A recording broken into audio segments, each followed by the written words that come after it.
Wathi ngithi kunina benkashana kaMenzi yaphuza umlaza ngameva yabhola umlilo ngamahlamvu abanye bokucima ngamanzi. Nina belembele eqamanya amalembe ngokukhalipha usishaka kashayeka ngemanzi ngesaba ukuthi ushaka kuyinkosi yasemashobeni. Ake ngikhuleke umhlaba wonke nasendaweni zonke la khamba kufinyelele khona lo mfanekiso oqoshiwe uma ukuthi umusha kule channel. Ibizo lami ngumlekeleli umfoka Mbanjwa ukhathini. Umshana kwaNgcobo Fuze. Omashiya amahlangatha azoshumayela yingwe le ehamba namabhubesi impunga yesintu umfoka Mbanjwa. Namuhla kubafowethu angihambi ngedwa. Ngihamba nomuntu omkhulu uNhlanzi. Baba Nhlanzi. Hayi siyathokoza kakhulu ba. Yabona baba uNhlanzi kubalekile ukuthi ngeli ilanga ngibuye ngikubalule ukuthi mangihamba nawe ngisuke ngihamba nomuntu omkhulu. Baba. Ngoba oNhlanzi abantu abakhulu emhlabeni nasezulwini. Kunjalo. Mhlawumbe baba uNhlanzi ake ngikunike ithuba ubabengelela ababukeli bempunga yesintu ubathathu babeke ukuthi masikhuluma ngobaba uNhlanzi sikhuluma ngobani mhlambe kukhona la abantu ebalekelela khona ngoba ziningi izinto nezimo othola ukuthi abantu baxakekile kuzona badinga ukulekeleleka ubani baba uNhlanzi. Ngiyathokoza Mbanjwa sibonge kakhulu babuke nabalandeli bempunga yesintu ngokusixhasa nje Mbanjwa bayasixhasa kakhulu imikhiqizo bayithenga. Nginejuice Mbanjwa ebooster angithi asiphumuli lo msebenzi ayakuphunyulwa Mbanjwa. Kunejuice nje ngiyenzile eboostayo kodwa ikhasini ngiyenza ibe orange juice ibooster nje amasosha omzimba noma ngasadle umuntu eselele phansi le juice izotholakala nje abantu mebeyidinga. Mina imikhiqizo nje yewasho ikhona yonke Mbanjwa iyatholala inhlobo nenhlobo yewasho kuya nokuthi umuntu unanhlobo nesifo nomhlobo nenkinga. Ubaba Mhlanzi ke Mbanjwa uchacisa nje kahle hle kubabuke nakubalaleli umbuso oShembe khona impela ebukhosini bakaShembe masilana ke Mbanjwa sizovuselela nosukhumbuzana nokuthi sifundisa abantu ngesintu nangenkolo yoMnazaretha sikulumbandise ndawo. Inkolo yoMnazaretha asikwazi ungayithinti la kwenkolo yesintu. Isizathu ingoba inkolo yoMnazaretha iyona kuphela esiyithemba lomuntu ompisholo. Lento umbukelo wempunga yesintu oyibona ngokuthi inkolo yoMnazaretha iyona inkolo kuphela elandelwa amakhosi. Amaningi amakhosi hayi inkosi elandelwa amakhosi ehlonishwa amakhosi. Ingakho ke singeke singakwazi ukuthi sifike la sizokhuluma ngayo nangezinye zezinto abantu uthola ukuthi azibacacile. Baba uNhlanzi. Baba Mbanjwa. Uma ngingena la ngithi ngihamba nomuntu omkhulu. Mbanjwa. Ubaba uNhlanzi ngase ngikubeka futhi ngikucacise ukuthi Mbanjwa. Ubaba uNhlanzi umuntu omkhulu abantu bakwaShembe abantu abakhulu. Abadinga ukuhlonishwa ngoba Mbanjwa sona nje ukuphulula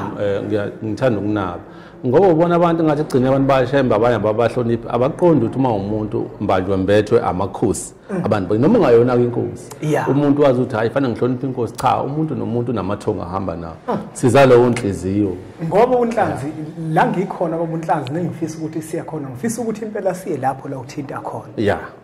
Abantu abaningi baba uNhlanzi abakholwayo nabangakholwa banolwazi lokuthi uma beya kwaShembe umuntu mhlambe obalekile inkosi kuphela ngingezwakali kabi kodwa ngaso sonke isikhathi mangihleli la ngisuke ngazihlalele mina ngisuke ngikhuluma into ekhulunywa abantu ngisuke ngibuza imibuzo ebuzwa abantu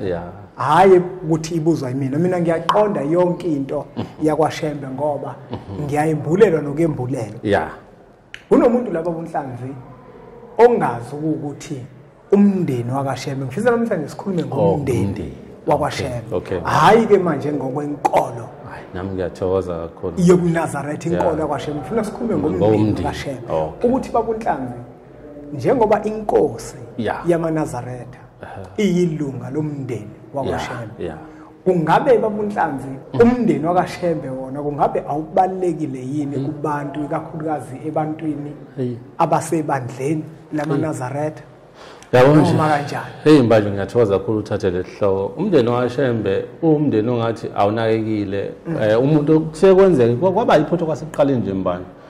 Kunake kakhulu inkosi noma umuntu osehlalweni uma uyilunga nje lomndeni abanye abantu bakubukela phansi engathi wena awunathonga noma wena nje umuntu nje engelutho ngizobacacisela manje la ekhaya ubukhosi bakaShembe bukhulu emhlabeni nasezulwini la ekhaya thina sizalwa abantu abakhulu manje ubaba omkhulu uNhliziyo wayeyinduna ubaba omkhulu Mayekisa babe yinduna lo munye weyinduna amabutho lo munye yinduna yalanga libaleka la njengoba sihamba somndeni waShembe sembethwa amathongo ayamakhosi angithi yizo lonto yamba umndeni wakaShembe unendima enkulu ebandleni lamaNazaretha ngizokunabisela nje manje ngiyinkulu ngicacisa kuthe ukuthi izikhulumi lezi zebandla zinendlela enzenza ngayo kube ngathi umndeni gcina usucindezelekile umndeni uma nje uPaul nambanda ethempeleni ubona ziningi into ezenzakalayo noma ngasekhona ethempeleni ezenza umuntu eziphambene acashe ngoShembe ma uPaul ayona inkosi cha uma uyilunga lomndeni waShembe unelungelo lokuphawula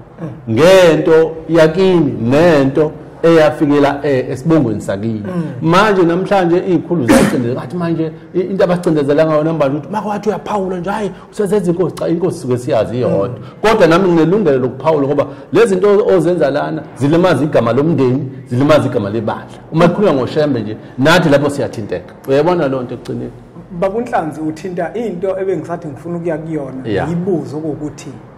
njengoba inkosi iyinye inkosi iyilunga lomndeni kungabe mhlambe inkosi nina njenganomndeni akufanele yini ukuthi niyipalake ngokomthetho mbanje fa ngabe thina sondele enkosini kodwa ke shuthi ngokuyikhulu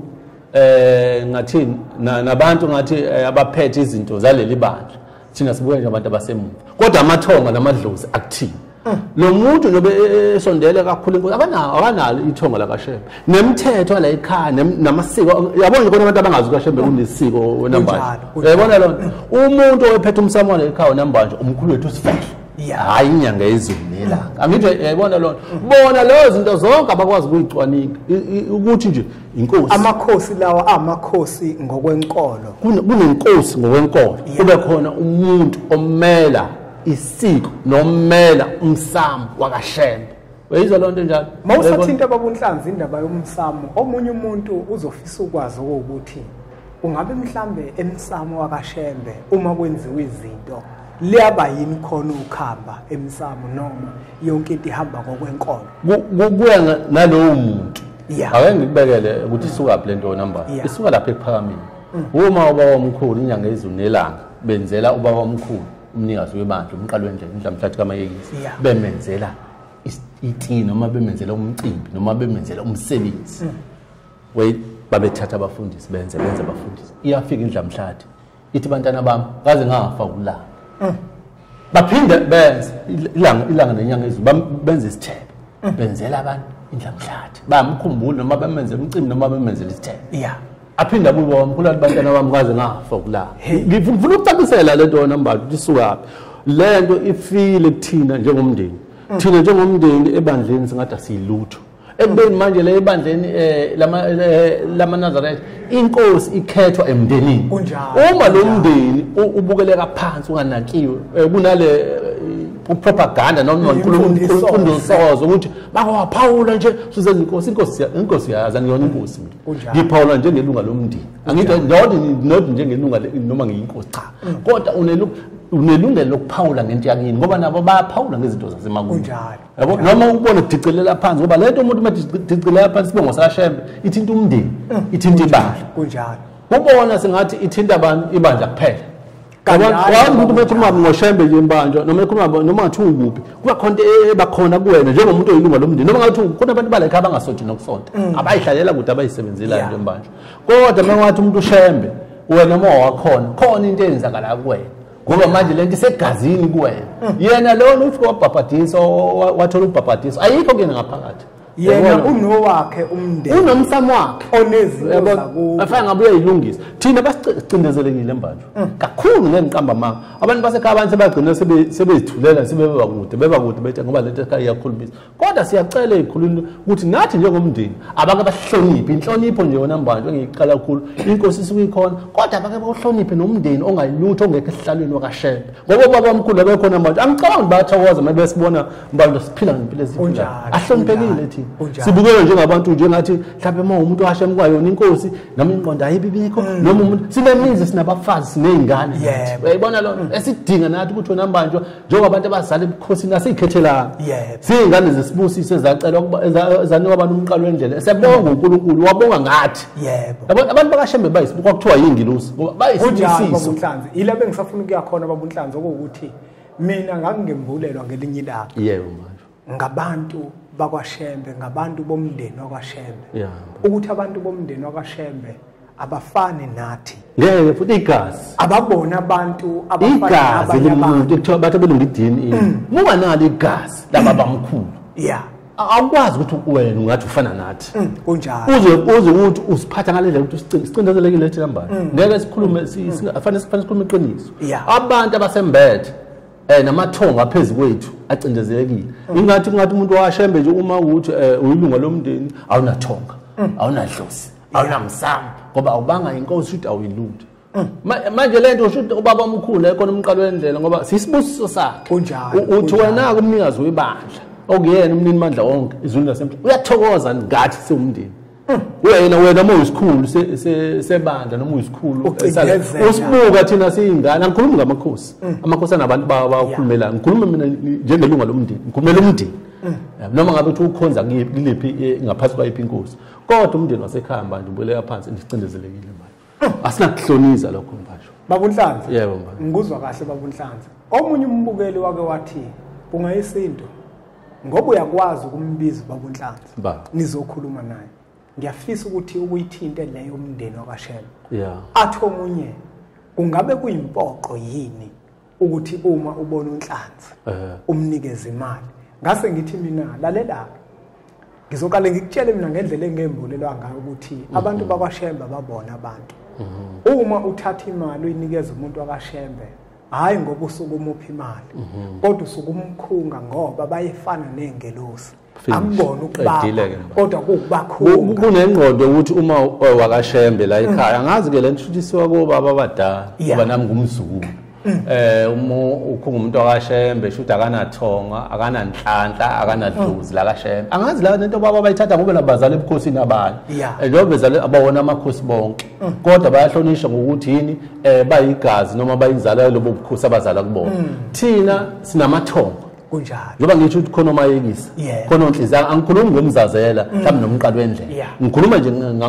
ngabantu ababevele uma mina ngembethwe ngalowo sikhathi umayekisa ngihamba naye uma ungikhunga awuniki mina unika ithonga eliningi engihamba naye ilona elinamandla ukubusa mengithe inkosi kubusise uyena lo muntu kamoya ongembethe abantu bakashembe banamadlozi and banalezi zinto gcinene yemoya igcina behlushwa imoya enkosi bakashembe uyabona lo manje inkinga ukucindezeleka nango munye umbuzo ithi kumina enye insizwa mpunga yesintu mina ngake ngahlangana noNhlanzi ithi ngahlangana noNhlanzi uma ngihlangana noNhlanzi wanginikeza isibusiso ngafi ngamkhunga wanginikeza isibusiso wathi inkosi kubusise uzowuthola umsebenzi kusho ukuthi iwatha akacele ngenkathi wathi yini uyifisayo wabesesho ukuthi yangisebenzi wabesethi loNhlanzi inkosi kubusise nangempela umsebenzi wawuthola manje inkinga ekuphi sebezothi izikhulu uzenza inkosi kodwa inkosi uyayazi indlela ukusiciliza mbantu ngoba bona bahlangana nabantu bona umuntu anikele kuyena naye athi inkosi kubusise eyinhla isuthi noma eyisikhulu esithile sebantu kodwa angeke sithini uzenza inkosi wena ukhuluma ngokwethongo ngoba ngalosikhathi lapho umbethe umqalo wendlela owenza lento noma iyona inkosi ehlele ehlalo wembethe ngalosikhathi yayibona lonto enjalo wena shuthi wena awumbathwa yilutho mawakashembe uyinto nje ngoba nayo inkinga yasekho abafowethu baba kanje yabona lonto manje ungabe uhlonipha umuntu kubalekile mawuyilunga lebandla ngoba akekho umuntu noma ngabe thunjani ongenabo abantu bakubahamba nabo lokho kufanele sikhulume manje mbukelo wempunga yesintu mina ngiyimpunga yesintu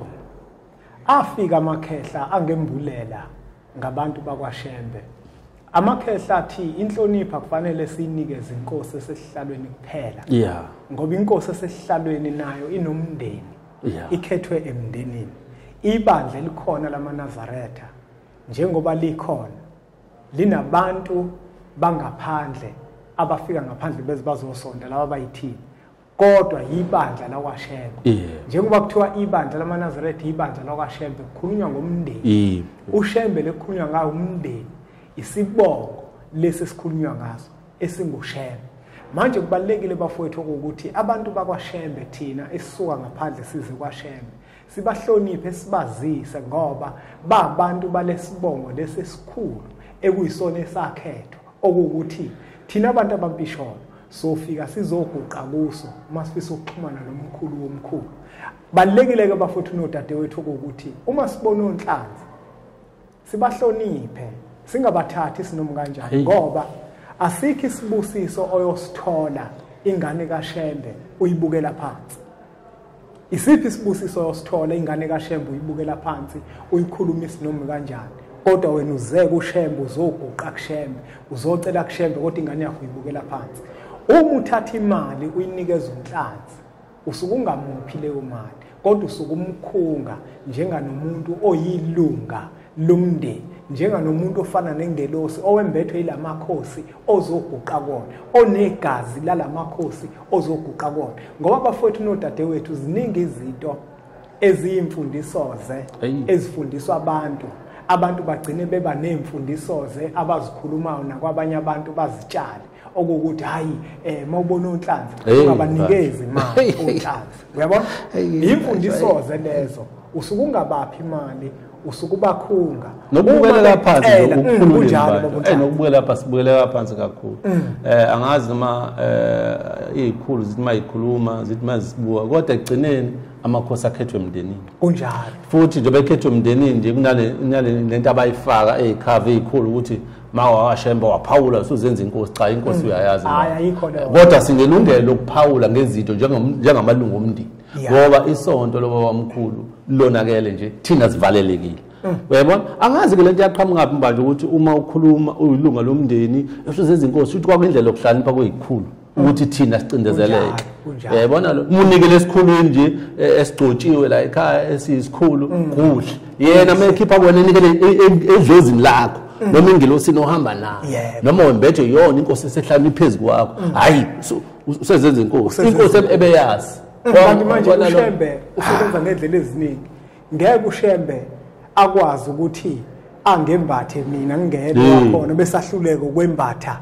umuntu wakhona inkosi iyagcotshwa nje ugcotshwe ngoba phela wena ugcotshwe ngokuthi uyilunga lomndeni umlunga lomndeni kodwa unethonga kunjalo futhi ingilosi ayinhlanzi khona engifisa ukuthi la sibeke labo bunhlanzi omunye umuntu wabuza ukuthi kungabe onhlanzi amandla banawo yini baja lonto ayihluphi ilula kakhulu lonto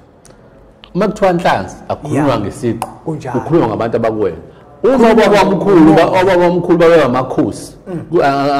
ngizoqala nje kumzazela umzazela evele inkosi wekhonza ukuthi weyinyaka kodwa uyena umuntu omnikazi wesibongo uma unhliziyo bawe amakhosi okuchaza ukuthi nathi sembetho abantu abamakhosi yibo abantu abanamandla hayi isiqo sethu yabona lo uma umuntu uzalwa umqalo wendlela ukuthi umuntu ozalwa umqalo usendlini egazini lakho noma umqalo wendlela uyakuzala ngibeka kanjalo una amandla ngoba ngalowo sikhathi mhlawumbe uhamba naye umqalo wendlela noma uhamba nelanga ngoba amathonga ayashintshana uyabona ngesikhathi mhlawumbe uhamba nenyanga yezulu liphezulu kwakho noma uthingo lokwembethe yabo idlozi alihlali umuntu wedwa lihlala nomba noma ngasiphi isikhathi ngoba nathi amakhosi siyawabona ebusuku nathi amakhosi asembethe uyayibona lonto njalo ongasho ukuthi njengoba usumbethwa amakhosi uyinkosi mhlambe bona abase abakuphambanisa ukuthi bangakwazi ukuhlukanisa phakathi ukuthi nanga umuntu mhlambe uselelo ubukhosi mhlambe bakhuluma kodwa nje amalungu omndeni siyacela ukuthi ahlonipheke embatsho babunhlanzi yabona sesisuka ngasemaphethelweni omunye umuntu uzofisa ukwazi ukuthi amalungu omndeni wakwaShembe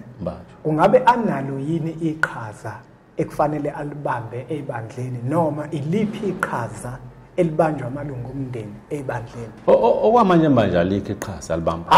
kodwa ngizokuchazela into eyodwa analo ngoba uyabona ukubonakelela ngaphandle manje ngokomthetho fanele ngabe siyakwazi ukukhuza la konakele khona ukuthi mhlawumbe inkosi ikude noma inkosi ayibu kodwa manje ngoba kunezikhulu ezamehle enkosi thina sibukeleka phansi uma uzothi awu baba lento yenza uyenzelani uyenza kanjani hayi usuzenza inkosi mina ngazi inkosi yizwa lo kodwa manje ecindezela la gcineni la siyakhona kubaba omkhulu akufani ngale nangala ngoba wena uzonda nje la ngale kunhlanzi khona omunye umuntu uzothi ebandleni ibandla la kwaShembe kukini ekhaya ukini yonke imizi lekhona ikini uyabona manje uzothi omunye umuntu awu umthetho ungangaba kanjani nawo ungangakhuza kanjani no kwabanje ukuhlakanipha kwezikhuluma kwavaleka le ndawo yomndeni ivalekile nje manje ngeke sihlonisa awunqinda amandla kwanalento ukuthi umako wakhuluma nje wathi ayilento yenzayo baba angathi ayinhle suzenza inkosi yabona lonto yiyo ke lento esikhalela ukuthi siyacela ukuthi nathi sihlonipheke kuhlonishwe isihlalo kuhlonishwe umndeni mhlambe babunhlanzi ngoba la kwimpunga yesintu sakha kakhulu abantu sifundisa kakhulu abantu abangakabi amaNazaretha nabangakayiboni inkolo kaShembe nonke nina eningakamboni uShembe neningakamkhethi uShembe kubalekile ukuthi uma senimkhethile uShembe seningena enkolweni nazi ukuthi la niyakhona kwaShembe kunabantu bomndeni nabo abantu bomndeni babalekile kuyadinga ukuthi mawuhlonipha inkosi esehlalweni nabantu bomndeni bahloniphe ngoba inkosi esehlalweni isekelwe umndeni kunezinto futhi engafanele wena ungene ugamanxe kuzona ngoba wena uze ngokuzokhona awuzile ngokuthi uzoba yilunga lomndeni wakwaShembe ukuze uzothi mawufika ukhonzela okhokho bakho yonke into ikwazi ukuhamba kahle ukwazi ukuthola izibusiso ekufanele ukuthi uzithole ungathi ufika wena bese ufika ulawule la ulawula khona ekini la kufanele ukuthi ulawule khona ungalawule emizini yabantu onhlanzi ke kubalekile ukuthi ubanike indawo yabo bahlonipha ukuhlonipha umuntu ngisho kuthiwa umbukela phansi kodwa kuyadinga ukuthi umnike inhlonipho ngoba njengoba umbukela phansi kodwa kunethonge likuyena ikakhulukazi konhlanzi noma ngaze kuthiwe abaningi ngoba omunye ukathi awonhlanzi ngizomnikeza imali bese hamba yoyiphuza akuhlangene nomunye umuntu lokho inkosi yakhuluma umnikelo ungawulandeli manje futhi manje uNhlanzi awuniki yena physical enyameni ukuthi abantu manje ukukhulu ngasafanele mhlawumbe uhlelo usulunwebe abantu bakwazi ukumenika imali upha wena awuqonde umqondeni wakhe manje akazi ukuthi njengoba eminika mhlawumbe namhlanje umbethe omzazela noma umayekisa uphezulu kwakho wena ukubona ngoba awukho esihlalweni futhi wena awunali ithongo mhlawumbe noma idlozi lakaShembe ehlala kuwena uyayibona lo nto uthola ukuthi lo muntu lo ngoba ijulile indaba yabantu bakaShembe kakhulu lalela bobuNhlanzi ithenye insizwa kumina yathi ngena ebuhleni bamaNazaretha mayingena lensizwa yahlangana noNhlanzi wathi nikela cela wagoloza yena uyabona wathi nikela kumina ehamba yena yakonikela wathi nikela kumina wagoloza yena wahamba wathi mefika wafike wanikela kodwa ekulaleni kwakhe lo muntu kwathi hayi wena isibusiso sakho salento oyifunayo silapha kulowa muntu ombukele phansi omdlulile yena wahamba wayakonikela ngaphakathi uyabona wahamba onikele embengeni uNhlanzi emvimbile angisho ukuthi babuNhlanzi ngaloke ngikushoyo abantu abanikele koNhlanzi kodwa ngiqonde ukuveza ukhuluma iqiniso manje iqiniso liqhubekile no ukhuluma kahle manje awukhuluma iphutha uma ukwazi ukunikela kumuntu oyisikhulu sebandla umuphi ongayena wala ekhaya onganalo igazi nedlozi nethonga elikuyena waShembe egcotshiwe uhlulwa yena ukukhunga umuntu wakhona endlini yabo futhi umuntu okwazi ukunika izisebenzi abantu abazalwa khona awubanakile cha okonakala umuntu akayikhiphe engqondweni ukuthi uma ekhunga wena usekwenza inkosi angazi ke lento bayithatha ngoba inkosi ayazi nathi siguqa kuyona amakhosi siguqa kona asona amakhosi kodwa sizalwa ebukhosini sinamathongo namadlozi asebukhosini asembele uma unikela ukhonga umuntu ohamba naye hayi ukuthi unike umuntu enyameni ukuthi umuntu ubuka wena ingakho abantu abaningi banje beneyinkinga emhlabeni uNkulunkulu ufihliwe ubuka wena umuntu siqu sakho ukuthi ayilona angathi izinga lakhe liphansi yabo akubukele phansi kanti akazi into uNkulunkulu okuwena namathongo ahleli kuwena mangakanani into esikhala kakhulu namanje thina njengomalungu omndeni sicela inhlonipho nathi sihlonipheke embanjwa kube mnandi esontweni ngoba leyo nto even nabo babamkhulu ngale kwenza iyakhaleleka manje nazi izikhulu ziyayazi lento cindezelo thina sibange ebukhosi leyo kokuba ngumkhosi okwabo eceleni thina sikhuluma njengamalungu omndeni ukuthi nathi kube mnandi phela masikhona ayibe khona indawo eqhaza asona amakhosi sicacise leyo mbanjwa ngoba bafuna ucasha ngaloko asona kodwa engathi mangifike ethempelini ngizoyiguqela nje ngowakashembe sikhulu sesingibuka nje engathi angili sona isikhulu sisebenza la kaShembe kodwa uma ufika wandlala nje isicephu sakho uzona uzoyisontela noma uzoyikhonzela nje uzoyithandazela ubone ukuthi umuntu nje ukubuka ngathi nje angazi noma ingqondo yakhe ayikho noma mhlambe angazi noma mhlambe umuntu nje ongeyilutho emhlabeni omunye umuntu babunhlanzi uzothi uma mhlambe ethempeleni lethu kufika uNhlanzi kufanele sikulindele yini ukuthi mhlambe ubabunhlanzi angakwazi ukuthi asiphe inkonzo hayi sengaba kuyena umuntu olawula inkonzo lo ngeke ngakukhuluma ngeke futhi sengaba kuyena umshumayeli noma umnikazi walelo tempele ukuthi uyathanda noNhlanzi apha futhi akusho ukuthi mePaul lo uNhlanzi sePaul mhlawumbe ngokuthi seyinkosi cha uPaul njengelunga lomndeni uyayibona lo ngoba into esikhalela kakhulu manje umndeni uvalele lonke amakhono kodwa ngoba makufika isikhulu esithile nje sifike etempeleni batatazela umuntu ebona isikhulu nje sakwelinye isibongo atatazela umuntu makufika uNhlanzi ambuye yini ngasiqhubeke kodwa lo unedluzi silala ekhaya lo uhamba nomayekisa uyabona lo uhamba nomzazi lo ohambela nogcobo nje olwabe ngabe labekeka lo ahlamba lisekwa lo hayi buke ngelutho kodwa manje makufika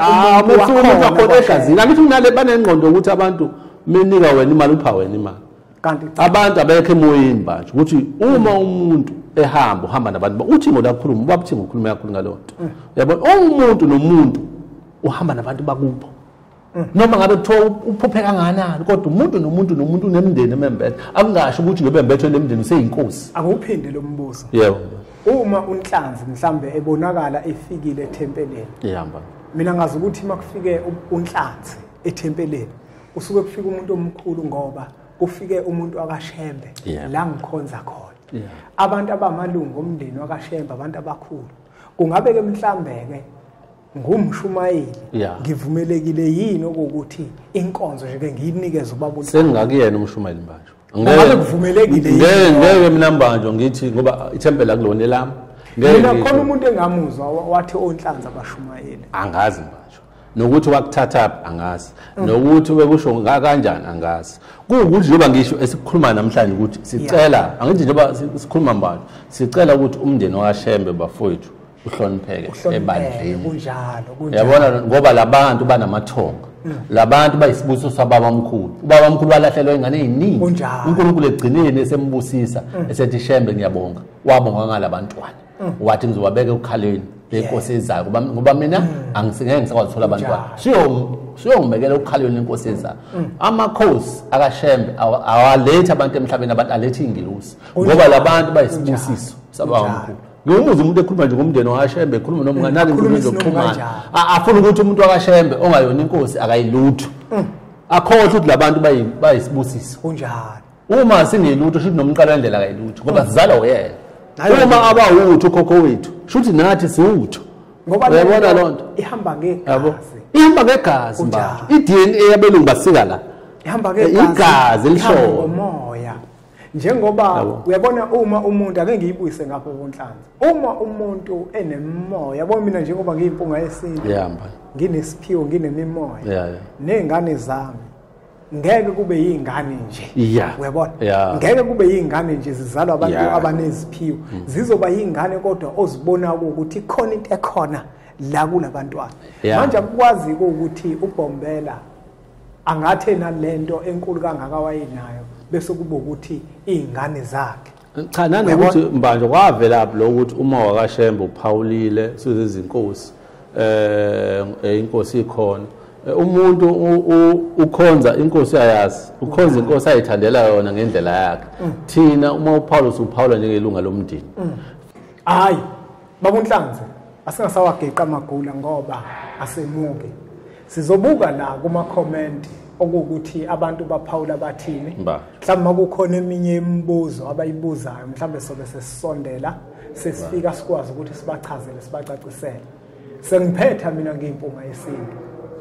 le nkulumo esiyikhulumayo asiyikhulumi ngoba ukuthi sifuna ukuphoqa abantu ukuthi bathande onhlanzi kodwa siyikhuluma kakhulu inhloso enkulu ukufundisa abantu abasazoya kwaShembe abangakabi nazo ezinye zemfundiso zokuthi abantu bakwaShembe abantu efuna ubabuke nje sinoma kanjani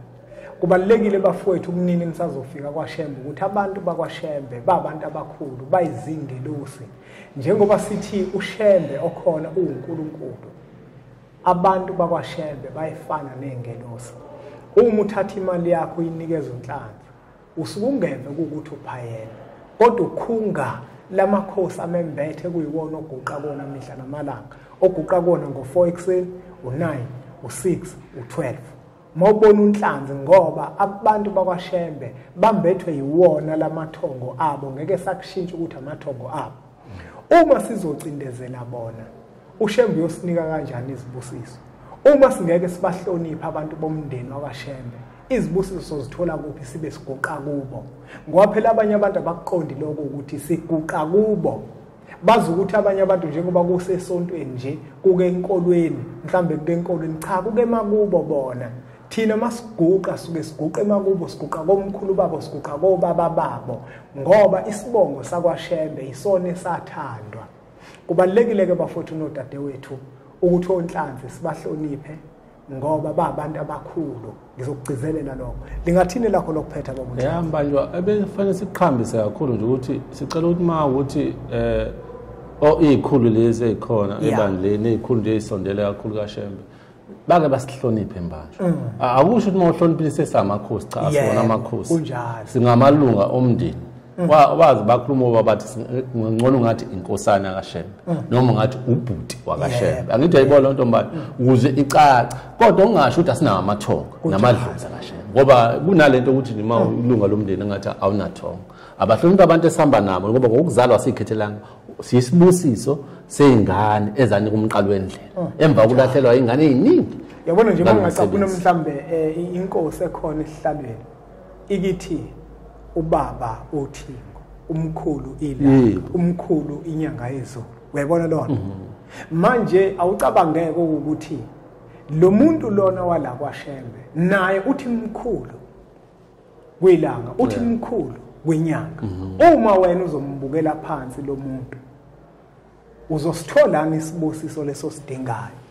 ngoba futhi nodadewethu izinto eziningi sibona nathi siyaguqa siyacela okuninga kwenzeke sikucelayo ingoba enhlizweni zethu kukhona into engalungile ngomndeni wakwaShembe asilungise inhliziyo zethu sazi ukuthi inkosi ekhona esihlalweni akuyona yodwa ebalekile inomndeni umndeni wayo nawo yiwona oyisekele nawo ubalekile ukuze sokwazi ukuthi konke sikucelayo ukwazi ukuhamba kahle hayi asiphethe hayi ngiyabonga manje siyabonga kakhulu asibonge kakhulu ke mbukelo wempunga yesintu ngokuthi ubukele umfanekiso oqoshiwe siyacela ukuthi uthathe udlulisele kwabanye abantu ngoba nakubona uzoba usizo olukhulu bese siqhubeke njalo subscribe ku channel yethu enkulu Impunga Yesintu TV bese sithi nje impunga